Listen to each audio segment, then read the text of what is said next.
I want to encourage everybody to stop and think about what it is that you want out of life.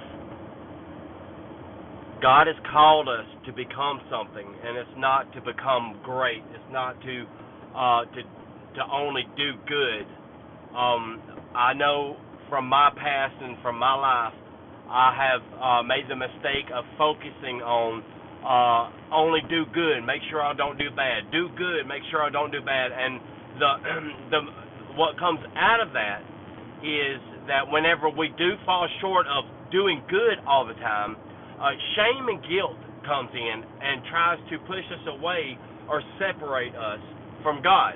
And let me prove to you why that's not what God's intent was.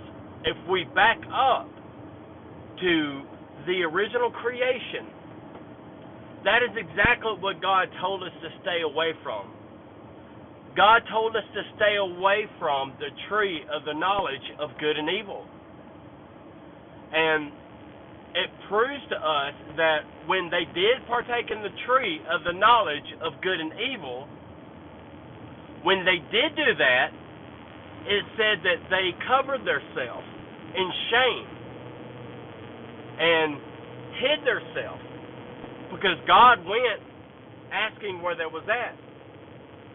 See, God didn't intend for us to use this free will to choose whether or not we serve God or not.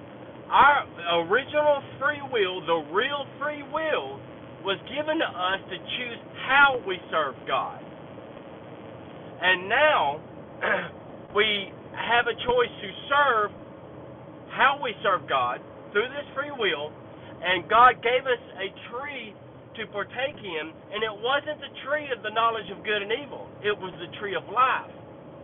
And see, Jesus has came again and given us another opportunity to partake of the tree of life, not from the tree of the knowledge of good and evil.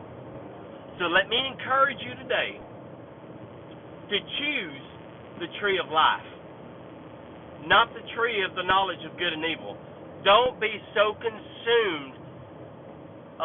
Don't be so consumed of choosing. Okay, I got to do this for God. I got to make sure I do that for God. I got to do good. I got to make sure I don't do evil. Don't be so consumed by that. Don't let that be the basis of your whole life or your whole focus. Don't let that be your perspective of your relationship with God, because that is not what God intended us to do. God intended us to partake of the tree of life.